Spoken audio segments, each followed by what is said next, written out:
in a era where we are one of the nation where real estate was a very informal sector. 2016 तक real estate कोई regulated industry नहीं थी, और जैसा कि मैं और आप जानते हैं कि 2000 करीबन, मैं आपको बताऊं 2012 के आसपास की बात है, और जब डेवलपर्स और रियल एस्टेट इंडस्ट्री में इतनी सारी भ्रांतियां और इतने सारे फ्रॉड्स होने लग गए, लोग बाग परेशान थे, और हर इंडस्ट्री में एक 2-5% ब्लैक शिप होते ही है, तो उनकी वजह से जो है बैड नेम मिला रियल एस्टेट इंडस्ट्री को. पर because real estate industry is a fundamental industry and fundamental need of Mankind, it has got its own process. मैं रेरा पे आने से पहले एक छोटा सा, मैं आपको एक ब्रीफ इंट्रोडक्शन, जो इस वक्त हमारे देश में एक लीगल फ्रेमवर्क है, एक फैब्रिक है, उसके बारे में आपको बताना चाहता हूँ. There are more than 500 acts governing real estate transaction in India. More than 500 acts. And because housing is a state subject, क्योंकि state subject है, हमारे यहाँ 3 concurrent list है, state list है, central list है, and housing is a state subject. So हर एक state के पास में एक अधिकार है कि वो अब उस रियल एस्टेट को या हाउसिंग को रेगुलेट करने के लिए अपने खुद के कानून, कायदे और ये बनाए. जैसे कि मध्य प्रदेश में भी है, या महाराष्ट्र में, गुजरात में मोफा है, या महाराष्ट्र अपार्टमेंट ओनरशिप एक्ट है, मध्य प्रदेश का कोऑपरेटिव हाउसिंग सोसाइटी एक्ट है, बहुत सारे ऐसे एक्ट हैं. फिर Madhya Pradesh land revenue code है. There are so many other acts which is there in the system. और फिर लोकल सेल्फ गवर्नमेंट, जो म्यूनसिपल कॉरपोरेशंस होती हैं, वो खुद के अपने रेगुलेशन, नियम कायदा बनाती है कि आपके क्या आप स्पेसिफिकेशंस में बनाएंगे, कितनी एफएसआई होगी, कितनी एफएआर होगी, फ्लोर स्पेस रेशियो. फिर जोनल क्लासिफिकेशन होते हैं, जो जैसे कि लैंड के प्लानिंग अथॉरिटीज़ होती है, जो प्लान करते हैं लार्जर एरियाज़ को. ये तो in all there are some 500 acts governing real estate transaction with all rules, regulation, bylaws, procedures and other things. And क्योंकि आप सब कानून के स्टूडेंट हैं, तो मैं आपको एक चीज़ और बताता हूँ. 26 जनवरी 1950 के दिन हिंदुस्तान का संविधान जो है पारित हुआ, और उसी के अंतर्गत housing, owning a house is a fundamental right given under article 31. This was taken up back during the emergency time, and till today it is not restored. That means in India you do not have fundamental right to own a house, own a property. Yes, उसके बाद में करीबन 98th constitutional amendment में article 300A डाला गया, जिसमें owning a house is a constitutional right given under the constitution. Now इसी framework के अंतर्गत मैं फिर आपको रेरा पे लेके आता हूँ, क्योंकि आज रेरा का ही एक विषय है.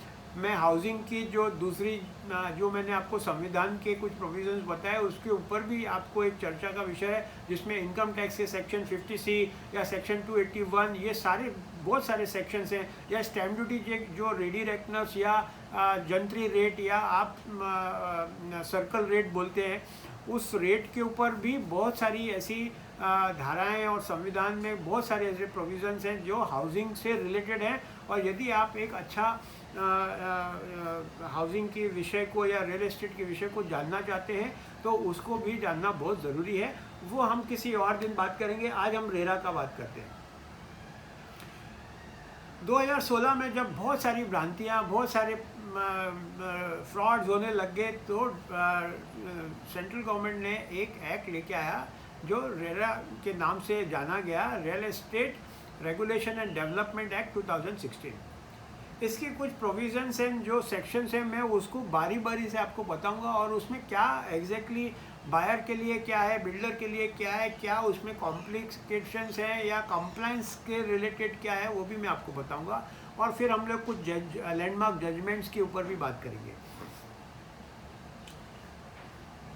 विषय परिचय में मैं आपको ये बताऊं कि जब भी हम किसी एक्ट की या किसी संविधान के या किसी एक्ट को या किसी रेगुलेशन को पढ़ते हैं तो सबसे पहले हम उसकी प्रियम्बल को पढ़ते हैं। रेरा में भी एक प्रियम्बल है। ये दर्शाता है कि जो हमारे कानून बनाने वाले हैं संसद में, जो उन्होंने, उनके दिमाग में क्या चल रहा था जो उन्होंने रेरा को बनाया, और उसी का एक परिचय जो हर एक्ट में होता है, वैसे प्रियम्बल, रेरा का भी एक प्रियम्बल है। उसमें दो प्रकार की चीज़ें हैं। पहली बात ट्रांसपेरेंसी, कि रेरा जब भी रियल एस्टेट आप खरीद रहे हैं, बेच रहे हैं या डेवलप कर रहे हैं, उसमें आप ट्रांसपेरेंसी लेके आइए, वो उसका रेरा का ऑब्जेक्टिव है।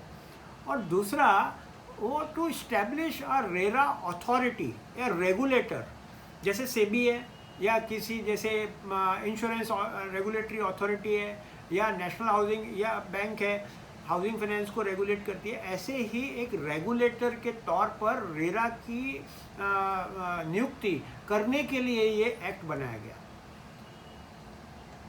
ये उसके प्रियम्बल में ये ऑब्जेक्टिव है रेरा का, कि जिसमें बायर को, जो रेरा को या रियल एस्टेट को जो बाय कर रहा है, जो आज उसको अलॉटी कहा गया है, उसको उन्होंने प्रोटेक्ट करने के लिए ये बहुत सारे लैंडमार्क जजमेंट्स में भी सुप्रीम कोर्ट ने भी कहा है कि RERA is a welfare act for the allottee.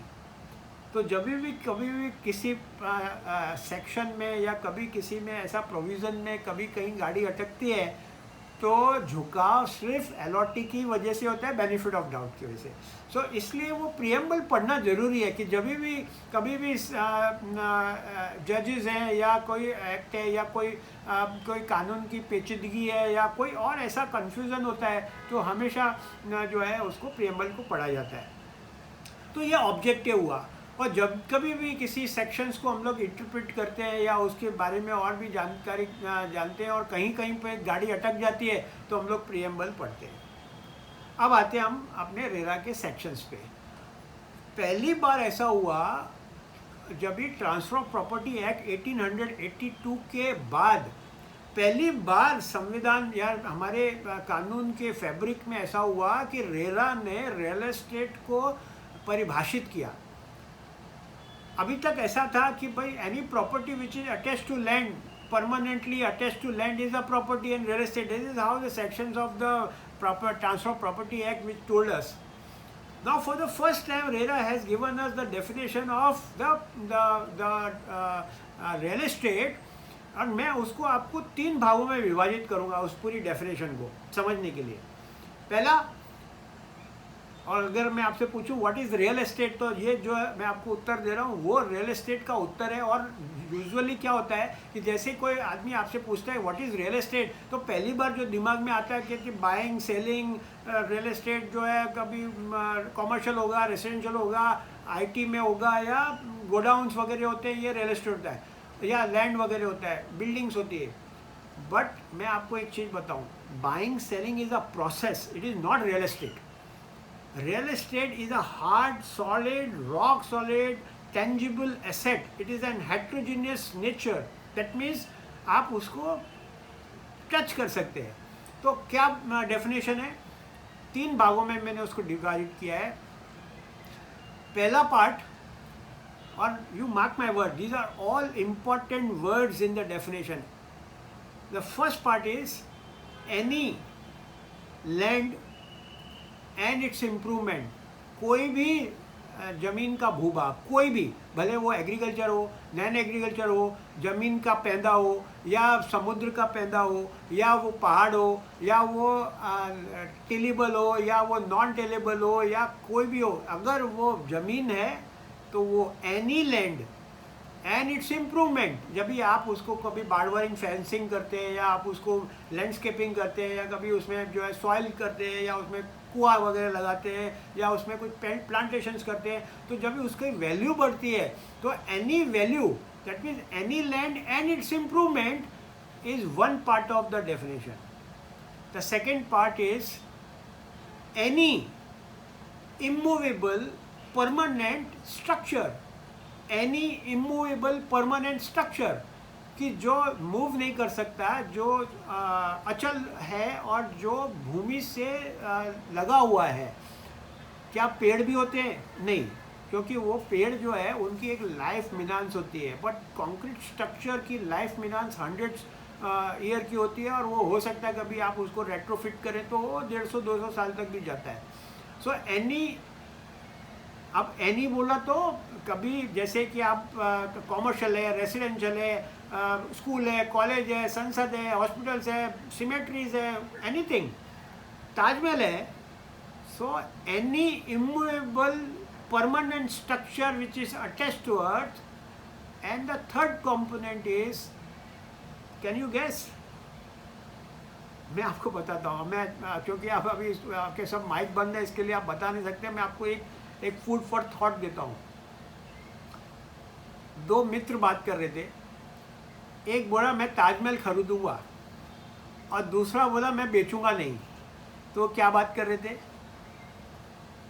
वो ये बात कर रहे थे, the right to own a property is the third component of the legal legitimate definition of real estate. Right to own a property. और उसी के अंतर्गत लैंड की जैसे FSI, एयर राइट, TDR, ये सब बहुत सारी चीज़ें आती है. मैं उसमें नहीं जाता हूँ, मैं डायरेक्ट अब रेरा पे कूदता हूँ. सबसे पहले डेफिनेशन जो रेरा की दी गई, वो दी गई कि Who is an allotee? An allotee मतलब जो खरीदार है. और बहुत कम लोगों को जानकारी होगी, हालांकि रेरा इस वक्त ऑलरेडी मेरे ख्याल से लगभग 7 साल हो चुके हैं रेरा को, और हजारों केस हो चुके हैं, और ये हाई कोर्ट और सुप्रीम कोर्ट तक भी जा चुका है.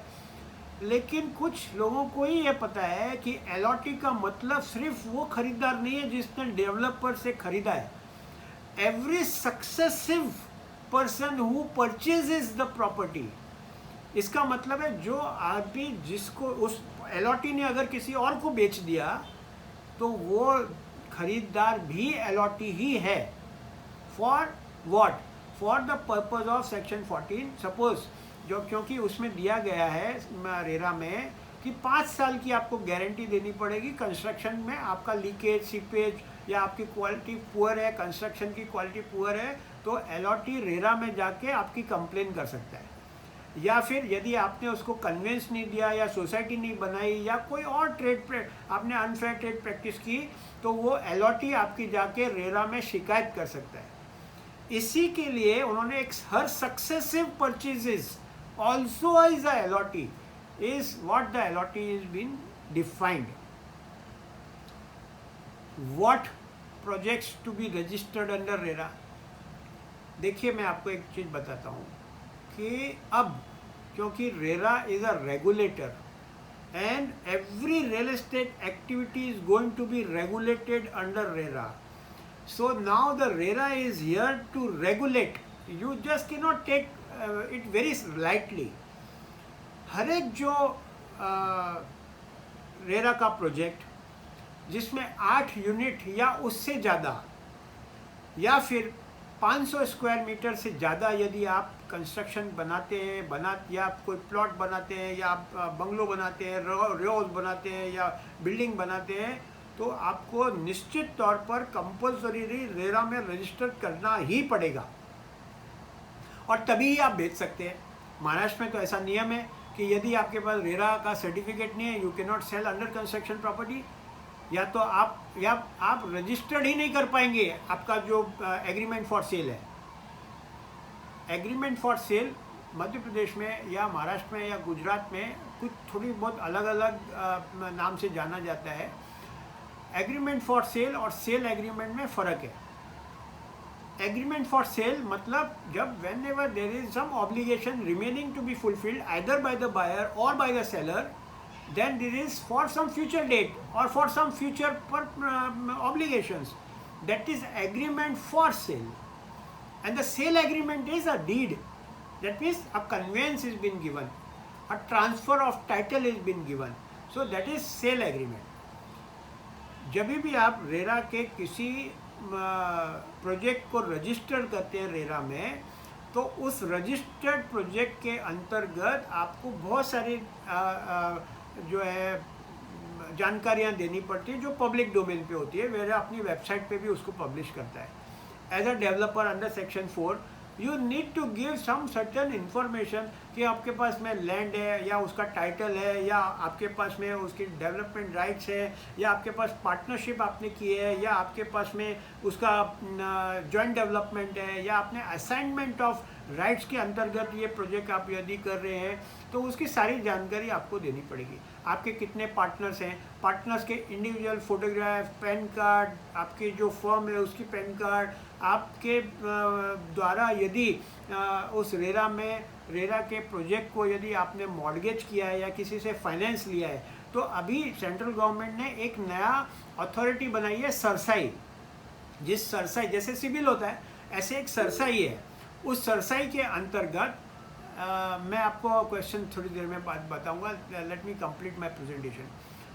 सरसाई के अंतर्गत हर एक बैंक या मॉर्गेजर ने अपने जो भी आपको फंड दिया गया होगा उसको वहाँ पर सेंट्रल रजिस्ट्री में रजिस्टर करना पड़ेगा और उसका एक सर्टिफिकेट आपको रेरा की वेबसाइट पे चढ़ाना पड़ेगा, क्योंकि उसमें आपको इनकम्बरेंसेस, दैट मीन्स अगर आपके पास में कुछ लिटिगेशंस हैं या आपने कुछ मॉर्गेज या उसके ऊपर चार्ज या बोझा क्रिएट किया हुआ है, 7/12 में अगर आपने कुछ बोझा क्रिएट किया है तो वो आपको रेरा के ट्रांसपेरेंसी में बताना पड़ेगा कि ये हमने दिए।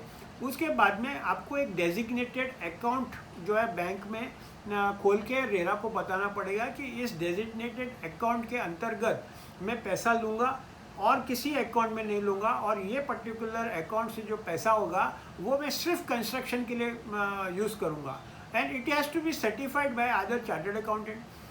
फिर उसमें कुछ फॉर्म्स वगैरह भी दिए हुए हैं, जैसे कि रेरा के प्रोजेक्ट्स में कुछ प्रोफेशनल्स होते हैं जैसे कि चार्टर्ड अकाउंटेंट्स हैं, आर्किटेक्ट हैं, सिविल इंजीनियर्स हैं, जो सर्टिफाई करेंगे क्वार्टरली कि रेरा में एक प्रोजेक्ट कहाँ पर पहुँचा या आपके पैसे जो आपने एज अ अलॉटी दिए हुए हैं प्रोजेक्ट्स में, वो प्रोजेक्ट में वो लग रहे हैं या नहीं लग रहे हैं, यदि लग रहे हैं तो वो किस हिसाब से लग रहे हैं, और उसी आर्किटेक्ट के सर्टिफिकेट्स के हिसाब से ही, क्योंकि जो प्रोजेक्ट होता है वो प्रोजेक्ट कंप्लीशन मेथड के अंतर्गत जैसे चार्टर्ड अकाउंटेंट की अकाउंटिंग स्टैंडर्ड होती है उसी के अंतर्गत आप अकाउंटिंग करेंगे, और जब भी जैसे जैसे प्रोजेक्ट प्रोसेस और प्रोग्रेस होगा वैसे ही आप उस अकाउंट में से पैसा निकाल सकते हैं ना। ये पूरा की पूरी जानकारी आपको रेरा को देना पड़ेगी और रेरा उसको पब्लिकली सिवाय आपके फाइनेंशियल के बाकी सब वो पब्लिश कर सकता है। आपके ज़मीन के ऊपर या आपके प्रोजेक्ट के ऊपर अगर कोई लिटिगेशन है तो आपकी उसको जानकारी देनी पड़ेगी। आपने और भी किसी दूसरे प्रोजेक्ट्स में काम किया है तो वो आपको जानकारी देनी पड़ेगी। इसके अलावा जब भी जो हर एक प्रोजेक्ट के रजिस्ट्रेशन में स्टेट गवर्नमेंट्स ने अपने खुद के रूल्स रेगुलेशंस किए हैं, जैसे मध्य प्रदेश में अलग है, महाराष्ट्र में अलग है, गुजरात में अलग है, लेकिन एक्ट सेम है और एक्ट को वो अल्ट्रा वायरस नहीं कर सकता रूल्स और रेगुलेशन। तो जैसे कि लोकल सेल्फ गवर्नमेंट ने आपको for what ever name called, जैसे कमेंसमेंट सर्टिफिकेट है या आपको कोई परवानगी दी है बनाने की, या आपके प्लान या नक्शा पास है कि नहीं, वो सब सारा का सारा आपको एक ट्रांसपेरेंट मैनर में वेबसाइट पे चढ़ाना पड़ेगा जो पब्लिक डोमेन पे होगा। आपके खिलाफ यदि अगर किसी ने कंप्लेन की है वो भी उस पर्टिकुलर पेज पे वो दिखेगा, और यदि आपके खिलाफ कोई ऑर्डर या आपके फेवर में भी अगर ऑर्डर हुआ है तो वो भी उस पर्टिकुलर अकाउंट के अंतर्गत में आएगा। अब मैं आता हूँ अलॉटी के हक के बारे में। रेरा ने अलॉटीज के क्या क्या हक दिए। सबसे पहले तो रेरा ने अलॉटीज को सेक्शन 7 दिया है, जिसमें उन्होंने लिखा है कि यदि डेवलपर अनफेयर ट्रेड प्रैक्टिसेस करता है तो आप उसको रेरा को कंप्लेन कर सकते हैं समूह में आके, ग्रुप बना के। और who are those people who can complain under RERA has defined that who are the person means individual, HUF, partnership firm, cooperative societies, association of people whether registered or no. Even unregistered association of allottees also can file under section 7. Now, under which section you can file? Under section 31 you can file that person, those who are aggrieved can file the matter in RERA. सी RERA के पास में दो function है, एक उसकी regulatory function है जो रेगुलेट करता है रियल एस्टेट को, और दूसरा क्वासी जुडिशरी ऑफिसर्स है जो न्याय के हिसाब से कोर्ट चला सकता है. तो उसी के अंतर्गत यदि सेक्शन 31 में कोई एग्रीव्ड पर्सन है, कोई पर्सन जो कि जिसको किसी भी प्रकार की यदि परेशानी है, तो वो जाके वहाँ पर कंप्लेन कर सकता है. ये हो सकता है कि अलॉटी कर ले, या हो सकता है कि वो बिल्डर कर दे, या हो सकता है कि वो ब्रोकर कर ले, एजेंट कर ले, और आपस में तीनों एक दूसरे के ऊपर भी केस कर सकते हैं अगर आपस में एक दूसरे का यदि किसी के ऊपर कंप्लेन है तो. सेक्शन 12 में रेरा में एक बहुत अच्छा प्रावधान दिया है. प्रावधान यह है कि when there is an allottee who is been given one allotment letter, not agreement for sale, allotment letter दिया है, भाई बुकिंग कर लिया आपने, पैसा दिया 10% दिया, तो आपको एग्रीमेंट करना ही पड़ेगा. ऐसा मैं आगे के सेक्शंस में बताऊंगा आपको. तो यदि अगर मान लो आपको अलॉटमेंट दिया हुआ है, और अलॉटमेंट के अंतर्गत यदि आपको उसने समझो आपकी वेबसाइट पे या पेपर में एडवर्टीजमेंट है, या आपने उसको आपको सेल्स के ब्रोचर लिटरेचर कुछ दे दिए उसने, और उसके हिसाब से यदि उसने जो एमिनिटीज़ प्रॉमिस करी है, या उसके हिसाब से जो एलिवेशन दिया हुआ है, या उसके हिसाब से जो ओरिएंटेशन दिया हुआ है, कहीं पे भी यदि प्रॉमिस तोड़ता है, तो सेक्शन 12 के अंतर्गत आप रेरा में जा सकते हैं और कह सकते हैं कि सर इसने प्रॉमिस किया था मेरे को फलानी तारीख को एग्रीमेंट करेगा, या फलानी तारीख को एग्रीमेंट करेगा, या फलानी तारीख को पोजीशन देगा, या ये स्विमिंग पूल बनाने वाला था, या ये फलाना ये करने वाला था, वो करने वाला था, और अब जब मैं देख रहा हूँ कि रेरा में जब ये प्रोजेक्ट रजिस्टर हुआ है तो इसने तो वो एमिनिटीज़ दी नहीं है. तो आप एक काम करें, मेरे को मेरा पैसा वापस दिला दें, और उस पैसे के हिसाब से मेरे को इंटरेस्ट के साथ में जिस दिन से मैंने पेमेंट किया हुआ है उस दिन से आज तक का जो भी RERA MCLR plus SBI minimum rate lending rate plus 2% के हिसाब से जो आज की रेट चल रही है उस हिसाब से मेरे को वो पैसा वापस दिला दीजिए. ये सेक्शन 12 में. सेक्शन 13 में यदि आपको वो 10% आपने दे दिया, वो एग्रीमेंट नहीं कर रहा है, तो आप रेरा के पास जाके कह सकते हैं कि सर मेरे को इन्होंने पैसा तो ले लिया, अब ये और डिमांड कर रहे हैं मेरे से पैसा लेने के लिए. लेकिन section 13 says that no builder can ask more money unless otherwise more than 10%, unless otherwise they go for an agreement for sale. आपसे उसको एग्रीमेंट करना पड़ेगा तो ही वो आगे का पैसा जाएगी. उसने अगर कोई डिमांड करी है तो वो सब डिमांड इलीगल होगी, क्योंकि बिना एग्रीमेंट के सेल के आपको वो डिमांड लेटर भी नहीं भेज सकता. Every demand letter has to be accompanied by the architect certificate. Section 13 बोलता है कि द मोमेंट आप रेरा को अप्रोच करेंगे, रेरा उसको बोलेगा कि भैया एक काम कर, तुम एग्रीमेंट कर, और एग्रीमेंट के अंतर्गत जो भी एक मॉडल एग्रीमेंट जो उसने चढ़ाया है रेरा की वेबसाइट पे एज अ रजिस्ट्रेशन जब भी प्रोजेक्ट का करता है, उसी के अंतर्गत there is a model agreement and you can not deviate that model agreement.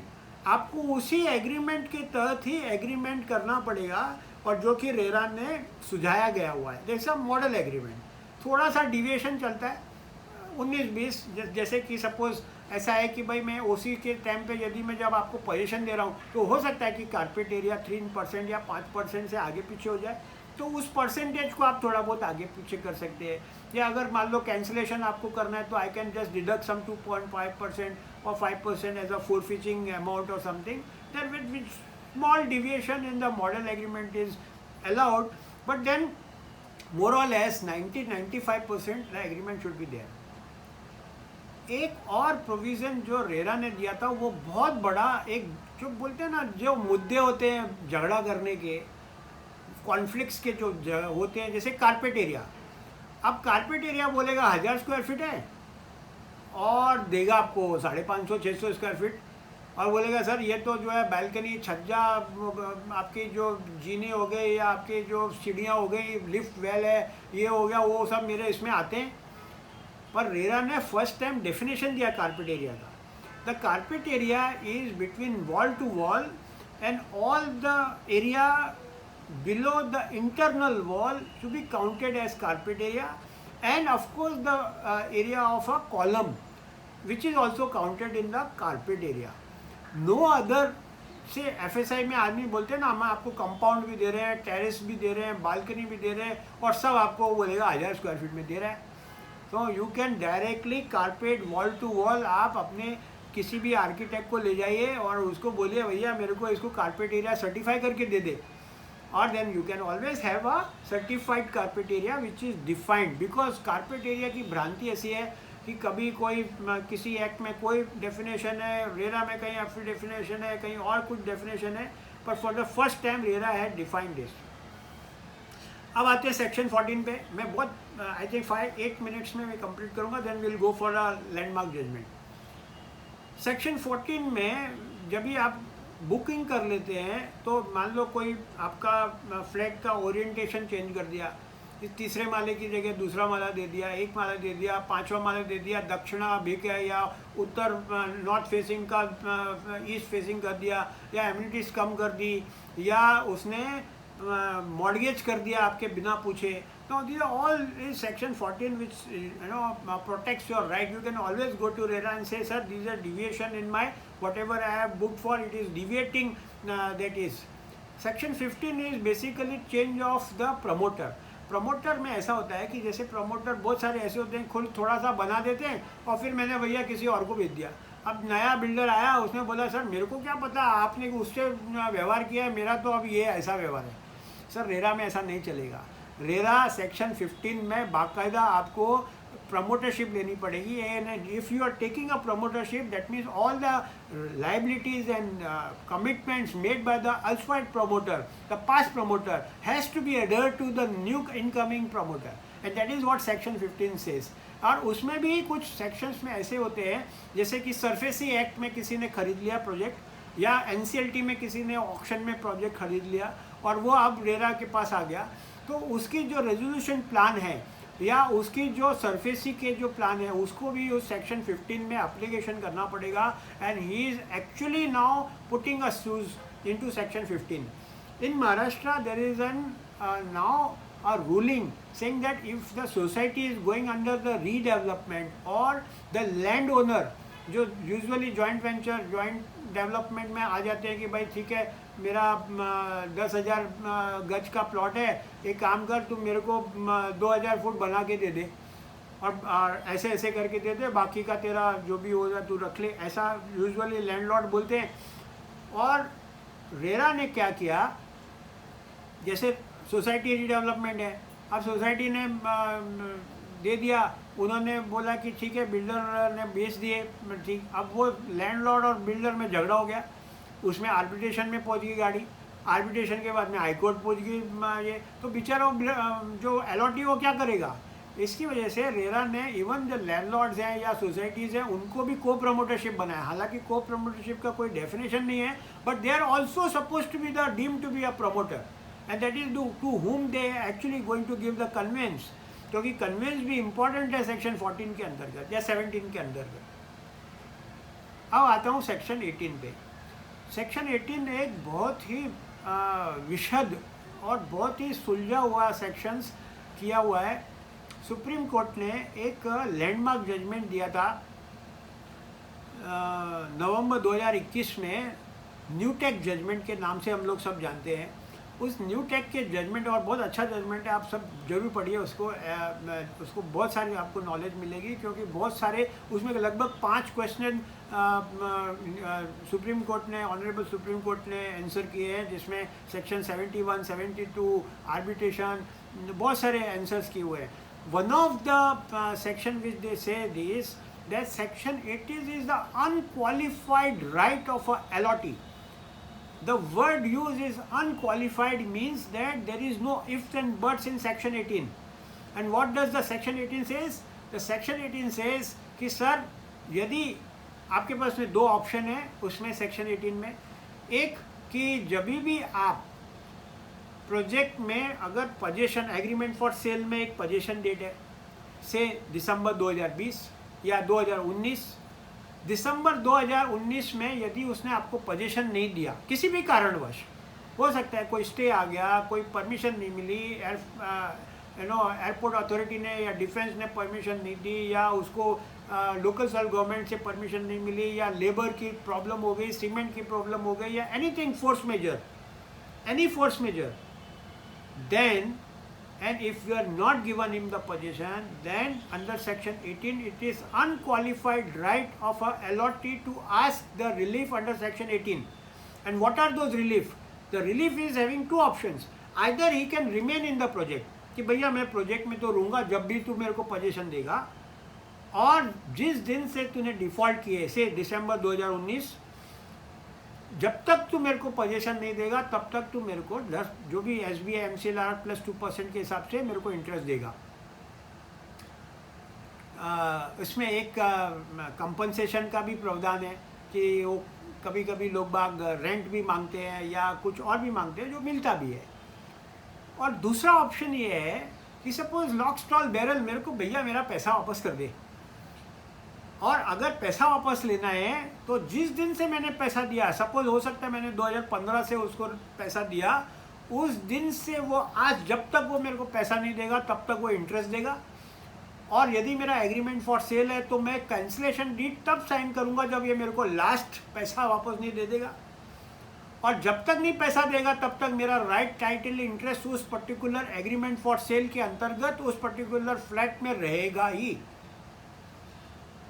और बहुत सारे कोर्ट हिंदुस्तान में, जैसे महाराष्ट्र का है, कर्नाटका का है, राजस्थान का कोर्ट है, मध्य प्रदेश के भी बहुत सारे मैटर्स में जो अलॉटीज़ हैं जिन्होंने पैसा वापस मांगा है, उनको उन्होंने न केवल पैसा वापस किया, इंटरेस्ट दिया, plus stamp duty, registration charges, VAT tax, service tax, GST, ये भी उन्होंने उसको वापस किया हुआ है। सो ये मेरे दो राइट है, अनक्वालिफाइड राइट। अब मैं आता हूँ पोजीशन डेट के ऊपर, क्योंकि भाई मुद्दा तो पोजीशन डेट का है ना। 2018 में जो सेक्शन 18 में पोजीशन डेट के ऊपर तो बहुत सारी ऐसी भ्रांतियाँ हैं कि बिल्डर ने तो एक्सटेंशन ले लिया रेरा में जाके कि सर अभी तो वो 2026 में बना के देगा, रेरा की वेबसाइट पे दिख रहा है 2024, मेरे एग्रीमेंट में तो दिसंबर 2019 था, अब ये रेरा दिखा रहा है 2023, 2025, 2026। एक लैंडमार्क जजमेंट था सर, पूरे हिंदुस्तान भर से जब PIL गई सुप्रीम कोर्ट ने, तो सुप्रीम कोर्ट ने असाइन किया बॉम्बे हाई कोर्ट को, क्योंकि ऑनरेबल बॉम्बे हाई कोर्ट को उस वक्त एक्सपर्टीज थी। रेरा सबसे पहले महाराष्ट्र में ज़्यादा फोर्स में आया, तो बॉम्बे हाई कोर्ट ने एक लैंडमार्क जजमेंट दिया, writ petition 2737 of 2017 in the matter of Nilkamal judgment. The Honorable Bombay High Court given a very landmark judgment which says that the possession date cannot be rewritten under those contractual obligation between you and the developer. The date which is there reflecting on the RERA's website is just for compliance purposes. तो जो extension होता है RERA की date का RERA की website पे, वो compliance की पर्पस का होता है। It is not for the purpose of counting your delay interest under section 18। तो आपका जो क्वालिफिकेशन है कि यदि वो सामने वाले ने डिफ़ॉल्ट किया है आपके एग्रीमेंट फॉर सेल की पोजीशन डेट से, तो जो है वो completion date can not rewrite that particular position date. बड़े बड़े कलाकार हैं जो पोजीशन डेट ही नहीं लिखते एग्रीमेंट फॉर सेल में, तो क्या किया जाए? तो सर एक फॉर्चून इंफ्रास्ट्रक्चर करके एक लैंडमार्क जजमेंट था सुप्रीम कोर्ट का, उन्होंने इसमें ये लिखा, NDRC में था, मतलब नॉट रेरा, कि किसी भी प्रोजेक्ट को कंप्लीट करने के लिए 3 वर्ष का समय बहुत ही सफिशिएंट होता है। आपको वो 3 बरस के अंतर्गत वो कंप्लीट करना ही चाहिए। तो जिस दिन से मैंने आपको पैसा दिया है, बुकिंग करी है, उस दिन से 3 साल के अंदर, भले आपने मेरे को पोजीशन डेट लिखा या नहीं लिखा, आपको कंप्लीट करना ही है। और यदि नहीं है तो सेक्शन 18 के अंतर्गत मैं आपके ऊपर केस कर दूंगा रेरा में। सेक्शन 19 में भी कुछ ऑब्लिगेशन दिए हुए अलॉटी को क्या क्या करना चाहिए। भाई देखो, ऐसा है कि बैलेंस भी तो होना चाहिए। बहुत सारे ऐसे टाइम होता है वो बुकिंग करके छोड़ देता है, अब बेचारा वो खुद बिल्डर है, वो कंस्ट्रक्शन भी करता है, उधार भी मांगता है, किसी से मॉर्गेज करता है, और वो आपका प्रोजेक्ट पूरा भी करता है। आपकी एक्चुअली लायबिलिटी है टैक्स भरने की, जीएसटी वगैरह भरने की, वो खुद भरता है, उसके ऊपर इंटरेस्ट भरता है। तो भाई एंड कॉस्ट ऑफ फंड भी है, और ऑफकोर्स इज इनटू बिजनेस। वो आपका कोई रिश्तेदार थोड़ी है कि आपको वो चाबी दे देगा, वो बिजनेस कर रहा है। तो उसके लिए भी सेक्शन 19 में रेरा ने कुछ उनको अधिकार दिए हैं कि यदि वो आप उसको टाइमली, जो शेड्यूल ऑफ पेमेंट आपने एग्रीमेंट फॉर सेल में एग्री किए हैं, कॉन्ट्रैक्ट में है, यदि आपने उसको पैसा नहीं दिया उसकी डिमांड पे, तो भी वो आपका एग्रीमेंट कैंसिल कर सकता है, फोरफिट कर सकता है, आपको वो बुला सकता है, भाई सोसाइटी बनाने के लिए आ जाओ। वो आपको मेंटेनेंस है, या आपके जो सोसाइटी के जो चार्जेस हैं, या जो आपके लीगल चार्जेस हैं जो एग्रीमेंट फॉर सेल में लिखे हुए हैं, जब जब इवेंट्स पूरी होगी वो आपको वो डिमांड करेगा, वो आपको उसको देना ही है। अब मैं थोड़ा सा उसको आपको मैं बता दूं कि ये जो स्ट्रक्चर है रेरा का वो कैसा है, और उसके बाद में हम लोग क्वेश्चन आंसर लेंगे। मैं आपको एक दो और लैंडमार्क जजमेंट बताता हूँ। स्ट्रक्चर ऐसा है कि जब रेरा आपको ऑर्डर देता है तो भारतीय विधि और कानून के अंतर्गत हमारा आपका एक फैब्रिक है। फैब्रिक ये है कि जैसे भी ट्रायल कोर्ट होते हैं, उसके बाद में एपलेट कोर्ट होते हैं, उसके बाद में फिर हाई कोर्ट्स होते हैं, उसके बाद सुप्रीम कोर्ट होते हैं। ऐसे रेरा में is a quasi judicial officer, those who are giving you a court, and it is executable under section 40. they can, अगर आपने नहीं उसकी अवमानना करी तो वो कलेक्टर को बोल देगा कि मेरा जो ऑर्डर है उसको एग्जीक्यूट करो, इसकी प्रॉपर्टी अटैच करो और बेचो और सामने वाले को पैसा दो। एग्जीक्यूशन भी संभव है। यदि आप उससे संतुष्ट नहीं है तो then you can go to the appellate tribunal.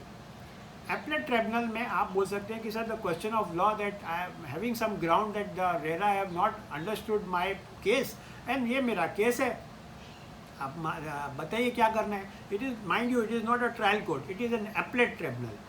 So appellate appeal की जो ट्रिब्यूनल होती है, जो एपलेट ट्रिब्यूनल भी इस्टेब्लिश किया है एक्ट ने, उसको भी उन्होंने काफ़ी सारे सेक्शन, जैसे सेक्शन 59 से 66 तक सारी पेनल्टी, प्रोसिक्यूशन, वो सब उन्होंने दिया हुआ है। एपलेट ट्रिब्यूनल को अधिकार है कि बिल्डर को वो ट्राई करे, उसको इनहेरेंट पावर दिया हुआ है कि वो अपने खुद के नियम, कायदे, कानून बनावे और नेचुरल जस्टिस दे। इसके ऊपर हाई कोर्ट्स हैं जो सेकंड अपील में आते हैं। सेकंड अपील के यदि आपको नहीं एपलेट ट्रिब्यूनल के भी समझ में आया, लेकिन इसमें एक कैच है। सेक्शन 43(5) में, सेक्शन 43 सब सेक्शन 5 में ये कैच है कि यदि आप अलॉटी हैं तो आप एपलेट ट्रिब्यूनल में जा सकते हैं बिना डिक्री का अमाउंट भरे, जो रेरा ने किया हुआ है। और यदि मतलब आप अगर मान लो संतुष्ट नहीं है तो यदि डेवलपर जाएगा तो सुप्रीम कोर्ट का जो न्यू टैक्स जजमेंट था उसमें 43(5) में उन्होंने ये लिखा है कि बिल्डर को 100%, नॉट 30%, 40%, 50%, 100% अमाउंट डिपॉजिट करना पड़ेगा अपील में, तभी जाके उसकी अपील जो है एडमिट होगी। So this is 43 sub section 5। Penalty शायद 30% तक है, जो पेनल्टी रेरा मारता है उसकी 30% तक 43(5) है, लेकिन जो डिक्री अमाउंट है उसको वो आपको 100% भरना पड़ेगा। हाई कोर्ट में यदि आप गए और सेकंड अपील में गए और मान लो नीचे 43(5) नहीं भरा गया और आप बिल्डर हैं तो आपको वहाँ भरना पड़ेगा 43(5) में, और सेकंड अपील में आप पैसा भरने के बाद स्टे भी ले सकते हैं नीचे और फिर ऊपर भी जा सकते हैं। और फिर then there is a honourable supreme court is there where you can go for the question of law.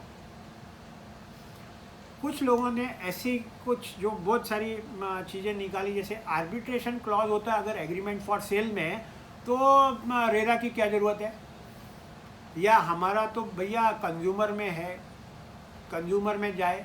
ये बात सही है कि you can not do a forum shopping, हर एक केस कोर्ट में जाके आप केस नहीं फाइल कर सकते, एक जगह पे, एक ही जगह पे फाइल कर सकते हैं। लेकिन एक बहुत अच्छा सेक्शन रेरा में दिया गया, रेरा ने एक सेक्शन दिया, section 88। The section 88 says that the RERA is in addition to and not in derogation with any other act, which means that अगर जो पहला प्रावधान था 2016 से पहले जो भी एक्ट थे उसमें आपने अगर एग्रीमेंट फॉर सेल किए, क्या वो एनफोर्सेबल है रेरा में?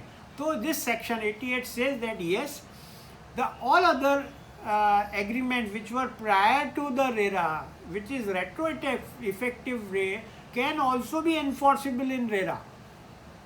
So under section 88 you can always ask.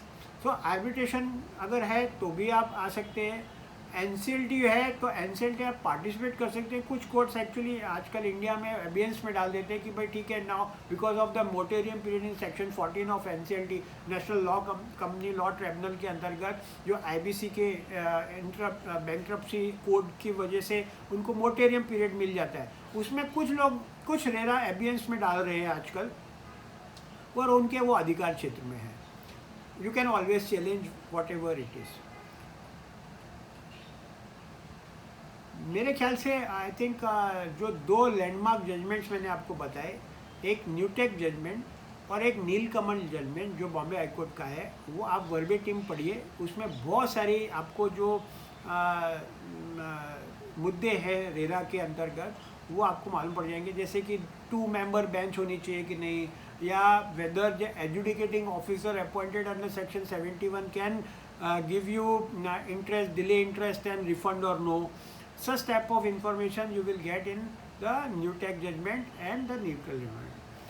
And now I open the floor for questions. If you have any question, please ask. If anyone have any question, you may ask one by one. Let me see that Rohit Sharma is raised his hand. Let me read it. You can just put a chat over here. Yes, Rohit, please tell me. Rohit, बोलिए. रोहित पूछिए, आप कुछ पूछना है. You can put it in chat also. Aishwarya Tiwari का मैं answer दे देता हूँ तब तक. Is stamp duty or registry is done on the basic of agreement for sale or on sale agreement? See, stamp duty is basically applicable on the instrument value, and every state government is having its prerogative to announce its indicative rates of the property, which is हम लोग जंत्री बोलते हैं या ready reckoner बोलते हैं या circle rate बोलते हैं, वैसा. तो जो स्टैम्प ड्यूटी की जो लगती है वो एग्रीमेंट वैल्यू पे लगती है. Agreement for cell any, even if it is suppose agreement for cell नहीं किया और आप डायरेक्ट सेल एग्रीमेंट कर रहे हैं, कन्वेंस, तो वो उस कन्वेंस पे भी लागू हो जाएगी. सौरभ श्रीवास्तव ये पूछ रहे हैं कि if we have to buy any property what precaution should be followed by us. Okay, I'll tell you one very golden rule of real estate. From small causes court to Supreme Court of India, this golden rule is in real estate which is followed. And but can you believe it? This is not written in any act, or it is not in the provision of these all 500 acts. कब्जा सच्चा, झगड़ा झूठा. So the real estate, the onus lies on the person that who claims that this property is mine. और जो occupant है उसको specific relief act में already अभय दान प्राप्त है कि वो आराम से रहे और बोले कि भैया तू प्रूव कर, तेरा प्रॉपर्टी तेरी है. Precautions, documents, nothing finishes without paperwork, Saurabhi. So that is why we are the law students. We must understand that nothing finishes without paperwork. From the birth on this earth, you need a birth certificate, and if you die, you need a death certificate. And between this entire 2 certificates, whatever human activity you do, whether marriage, whether graduation, whether purchase of car, bike, license, insurance, anything has to be documented. So a good watertight document must be there as far as the property is purchased. Make a good due diligence. Go for a search, revenue search for last 30 years. See that whether there is some fairfar, some mortgage, some boja, some encumbrances, some charges. Take a certificate from the seller. Take a indemnification from the seller. Take section 281 income tax certificate from the seller that you don't owe anything from the income tax department. So these are some precautions you must take from the purchase when you are purchasing a property. Chandola Bhatt is asking, sir, now companies can't sell property directly to the third party. Who said? Anybody can sell anything. You have to pass the resolution. Ganesh Murthy said, sir, you're not asking any question. Asta Soni said, my question is, who can be member of the RERA and they are eligible to get the RERA? Any RERA is having two type of membership. One is any state government appointed appointee, usually IS officer, and the other person is has to be a district judge, a retired district judge from the legal point of view. These are the qualification of the member of RERA. Ganesh Murthy is asking, is execution proceeding developer? Not understood your question. Krishna Agrawal is asking, what is the meaning of word CREDAI and what is the work of CREDAI? CREDAI is a Confederation of Real Estate Developers Association. It is a confederation of the Association of the Developers in India. So there may be state association like Maharashtra Chamber of Housing Industry, Gujarat Housing Development Association, GRA, and all those associations came together and became a CREDAI. Developer transfer property in relative name. Relative name, so what? So they can transfer. If it is in the moratorium period, yes, it is a third party transfer, and then he will be in trouble. When there is a proceeding going on, then he cannot transfer.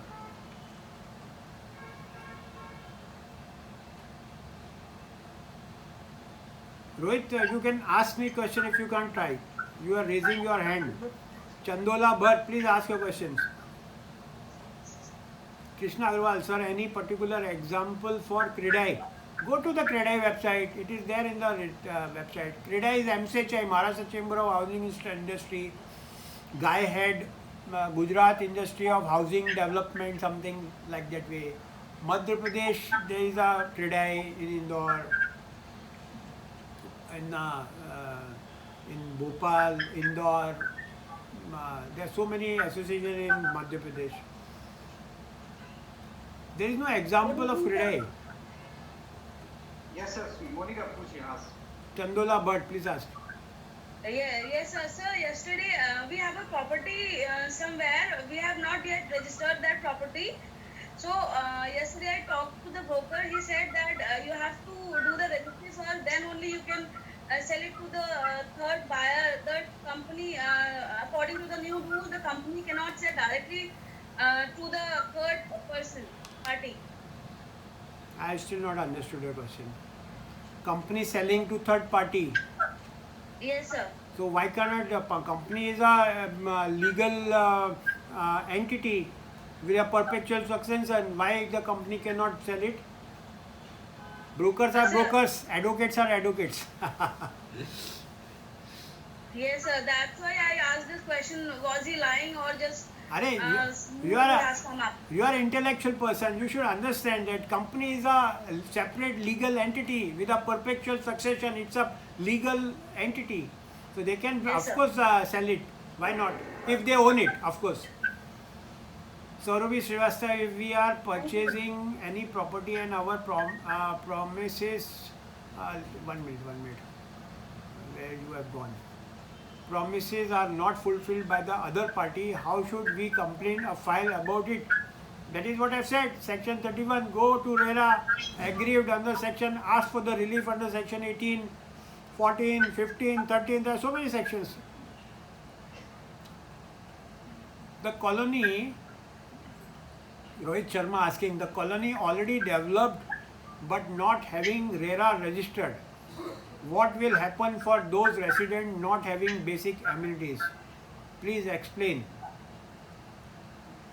If there is no jurisdiction of RERA, so first you have to go to RERA and tell that please penalize this person that he is actually not registered under RERA. It is obliged under section 3 that he has to register the project.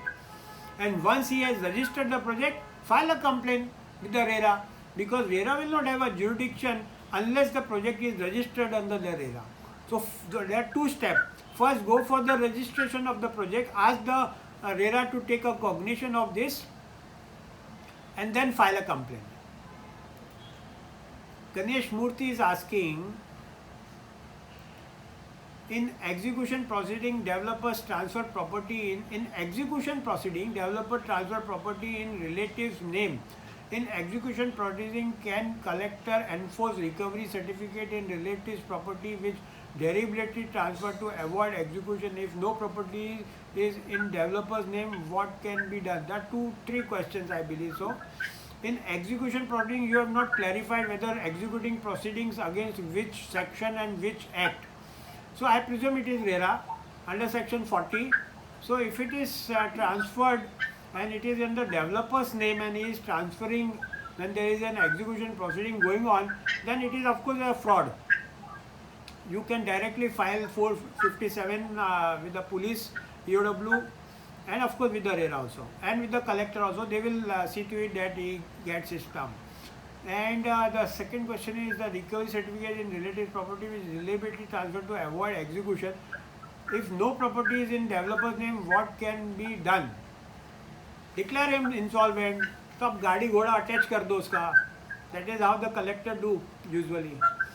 Movable, immovable property, everything which he owns it. Kanta Iyer is asking, in execution in addition to issue of attachment warrant, whether what other type of relief, especially for immovable property, can be asked for. Attachment of immovable property, attachment of the bank account, car, whatever he owns it, and it is written in this. It is, see, at section 40, if you read, it is a it is a revenue recovery. The revenue recovery is basically topping up of all the, you can say it is having a prerogative and priority recovery. The revenue recovery. If you read the section 40 of RERA, it is very specifically written, it is a revenue recovery. How the government recover the taxes, it is like that way. And what you have asked, send the collector office and the collector are docile to sell the property and don't act. What is the remedy? Go to the writ petition, directly file a writ in High Court, say that the collector is not doing his duty. Write a writ of mandamus, and then immediately they will give you a direction to the collector. Collector is just an administrator, a duty-bound person to execute the decree. He cannot withhold the decree. Abhishek Yadav asking, sir, my question is there one main central RERA authority or every state has its RERA authority? Every state is having its RERA authority because housing is a state subject. Yes, Chandula Bhatt is asking, sir, is maintenance cost compulsory on land where we have yet not made the house but the colony is developed? So question is, who is asking the maintenance and who is doing your maintenance? If somebody is doing a maintenance, say taking out your garbages and sewer, cleaning the road, paying the property tax, if the maintenance is the inclusive of that, then you must pay the maintenance. It is ultimately your property.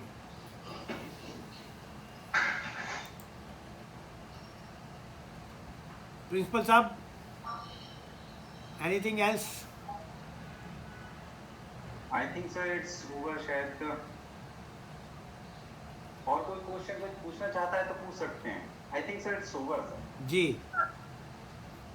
तो काफी बढ़िया आपने इतना समय दे दिया बच्चों को और काफी अच्छे से एक्सप्लेन किया. ना कुछ हमें भी नहीं मालूम था रिकॉर्ड के बारे में, जो आज सुना तो काफी पता चला कि One last question, Kanta Iyer asking, how much time is taken from the date of filing of execution application till the time of getting recovery certificate or attachment warrant from RERA in execution? 60 days. 60 days is it is there in the act. Thank you very much, sir, Jain Sahab and Principal Sahab, giving me the opportunity to speak. I think you must also keep apart from RERA, the real estate law is a bigger canvas. RERA is a smaller one because see, real estate chiefly and mainly, there are three more acts which is very important. One is Contract Act, under which we do the contract. One is the Indian Registration Act, where what documents to be registered and why it to be registered and all that. And the third is basically a consumer centric acts, whatever the Transfer of Property Act and other things. Because these are the 2-3 acts which you must have some good deliberations and talking, so that the real estate can be understood in a